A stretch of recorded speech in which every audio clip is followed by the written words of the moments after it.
नमस्कार दोस्तों, क्या हाल चाल है। हम उम्मीद करते हैं आप बहुत बेहतर होंगे। ठीक है, अपना दिन बेहतर गुजार रहे होंगे, हसीन मौसम का खूब आनंद ले रहे होंगे, भरपूर ले रहे होंगे।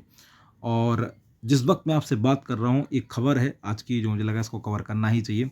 सोशल मीडिया पर आप यदि ज़रूरत से ज़्यादा अवेलेबल हैं, यूज़ करते हैं और तब जब आपका उसका उपयोग नहीं है, तो आप यकीन मानिए आप कुछ खास बीमारियों से घिरने वाले हैं। आपके अंदर कुछ डिसीज़ पैदा होने वाली हैं, कुछ नकारात्मक लक्षण भी आप में पैदा होंगे। आप चिड़चिड़ापन आएगा, गुस्सा लाएगा, उदासीन जो उदासीनता है वो आपके अंदर बढ़ सकती है।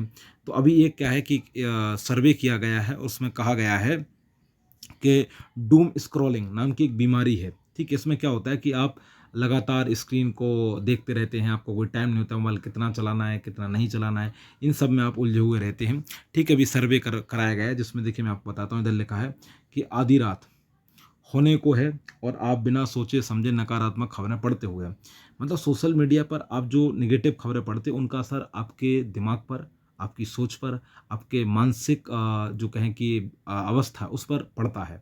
तो कोशिश करें कि सोशल मीडिया पर पॉजिटिव चीज़ें हैं वही देखें। और मैं तो ये भी कहता हूँ कि सिर्फ काम के लिए आप मोबाइल को खोलें, उसको आप बिल्कुल दूर कर दीजिए। मैं एक दिन साइना नेहवाल का इंटरव्यू देख रहा था, उन्होंने बहुत अच्छी बात बोली थी कि आप मोबाइल को छोड़ दीजिए, मोबाइल को सिर्फ काम के लिए रखिए। आप अगर जैसे ब्लॉग खोल रहे हैं तो पहले ही सोचिए कि आप खोल क्यों रहे हैं। हम कई बार मोबाइल को इतनी बार खोल देते हैं 5 मिनट में, मतलब हमें खुद पता नहीं होता, हम फिर खोलते हैं फिर बंद करते हैं, फिर खोलते हैं फिर बंद करते हैं। ये यकीन मानिए आपको समझ में नहीं आ रहा है, लेकिन आप एक बीमारी से ग्रसित हो चुके हैं। इसके इफेक्ट अभी नहीं दिखेंगे, ये आपको कब दिखेंगे? 35 की एज के बाद, 40 की एज के बाद आपको दिखना शुरू होंगे। सवाल है कि असर क्या होगा? आपकी जो आंखें हैं उनकी क्षमता पर असर आएगा, सोचने समझने की क्षमता पर असर आएगा, याददाश्त पर असर आ ही चुका है। आप देखते होंगे आप ज़्यादा चीज़ें याद नहीं कर पाते, आपको प्रॉब्लम होती है। दूसरी चीज़ सिटिंग का इशू आ जाता है। सिटिंग का इशू आता है कि आप स्क्रॉलिंग करते करते आपके अंदर क्या होगा, 15 सेकंड, 30 सेकंड या वो बहुत से बहुत 1 मिनट वाला माइंड सेट हो गया, मतलब आप 3 घंटे का वीडियो अब देख नहीं सकते। प्रॉब्लम आपके साथ ही हो चुकी है। इस सर्वे में सारी बातें बताएंगे, तो आपको ये ध्यान रखना चाहिए, अपना समय तय करिए, अन्यथा आप एक बीमारी से जूझ रहे हैं और उस बीमारी का नाम है डूम स्क्रॉलिंग। ठीक है, इस बात का विशेष ध्यान रखें। ये बीमारी का यहाँ पर नाम दिया गया है। ठीक है, ये देखिए ये बीमारी का यहाँ पर नाम दिया और डिजीज का। चलिए अगली खबर हम देखते हैं अपनी आज की। अगली खबर है सुप्रीम कोर्ट और नीट से जुड़ा हुआ मामला है। दरअसल हम आपको बता दें कि नीट पर अभी भी लास्ट वीडियो या कहें कि लास्ट डिसीजन कोई नहीं कह सकता, क्योंकि लगातार मामला चल रहा है। रोज नई बातें निकल के आते हैं, रोज नए फैक्ट निकल कर आते हैं, रोज सुप्रीम कोर्ट अपना स्टेटमेंट कुछ और देता है, सरकार अपनी तरफ से कोई बात रखती है। तो अभी ये लंबी प्रक्रिया चलेगी, तो हम इसको पूरी तरह से तभी कवर करेंगे जब लास्ट डिसीजन आ जाएगा। हालांकि ये कह दिया है सुप्रीम कोर्ट ने कि अगर छात्रों ने 2 पेपर दिए हैं तो आपने दूसरे पेपर की आंसर की जारी क्यों नहीं की। खैर आप देखते हैं, उस पर सवाल जवाब चलता रहेगा। तो पहले ये अगली दूसरी खबर ये थी। चलिए अगली खबर हम देखते हैं। अगली खबर है, आप जानते हैं कि उत्तर प्रदेश सरकार ने जो कांवड़िया थे, जो कांवड़ यात्रा करते थे और जिस मार्ग से वो गुजरते थे, तो रास्ते में जितनी भी सड़कें थी, मान लो जैसे यहाँ से कांवड़िया यहाँ पर जा रहे हैं, ठीक है, यहाँ पर है, और इस बीच जो भी दुकानें हैं उन दुकानों को अपनी दुकानों के बाहर नाम लिखना होता था, अपना लिखना पड़ा। ठीक है, ये आदेश आ गया था। ठीक है, और कहा गया कि सब दुकानदारों को अपना नाम लिखना पड़ेगा। तो हुआ क्या कि जैसे कोई मुसलमान था, उसने लिखा, मान लो कोई फल लगाया, तो मैं शायद एक वीडियो भी देख रहा था, उस पर लिखा था आरिफ फल। ठीक है, जिसी ने किसी का भोजनालय उसने लिखा मोहम्मद, ठीक है, सफ़ीक, इस तरीके से नाम डालेगा। तो एक तरह से लोगों ने भी कहा, विपक्ष ने, अपोजिशन ने, कि क्या नाम से सांप्रदायिक डिसीजन है, अल्पसंख्यक यानी मुसलमानों को टारगेट किया जा रहा है। तो ये सारी बातचीत विवाद में आई कि फैसला क्यों लिया गया, इसकी क्या ज़रूरत थी, ठीक है, इसका क्या लॉजिक है। और पर्सनली मैं भी अगर ये कहूँ तो मुझे भी थोड़ा समझ से परे लगा कि डिसीजन के पीछे क्या वजह है। ठीक है, क्योंकि जब चाइना इतना विकसित काम कर रहा है, उसके यहाँ ऐसी गाड़ियाँ चल रही हैं जिनमें ड्राइवरों की ज़रूरत नहीं है। आप सड़क पर खड़े हो जाइए और एक सिग्नल दीजिए, विशेष प्रकार के सिग्नल बनाए गए, और आप उनमें बैठिए और वो आपको वहाँ तक पहुँचा देंगे, आपके गंतव्य स्थान तक। चाइना वहाँ जा रहा है और हम अभी भी ऐसे डिसीजन ले रहे हैं, तो ये थोड़ी समझ से तो बाहर रहता है। खैर देखते हैं, सुप्रीम कोर्ट ने हाल फिलहाल मना कर दिया, रोक लगा दिए।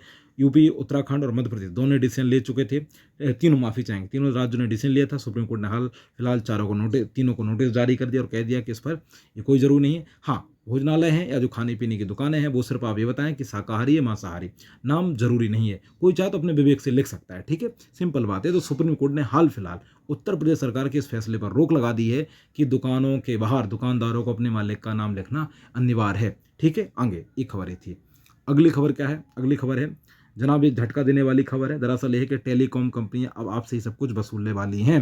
दरअसल 5G जो आपका इंफ्रास्ट्रक्चर है उसमें जो लागत लाने वाली है वो पूरी निजी कंपनियां किससे वसूलने वाले हैं, हम और आपसे ग्राहकों से वसूलने वाली हैं। तो 182 से बढ़कर ये 300 रुपये हो जाएगा। तो तैयार रह रहे, और ये सब कुछ अगले 1 साल में होने वाला। ध्यान रखिए मैं क्या कह रहा हूँ, अगले 1 साल में होने वाला। मैं ऐसा किस लिए कह रहा हूँ कि आप ये जरा ये लाइन देखिए, यहाँ पर क्या लिखा है, ये कंपनियां अगले 12 महीनों में कई बार टैरिफ बढ़ाएंगी।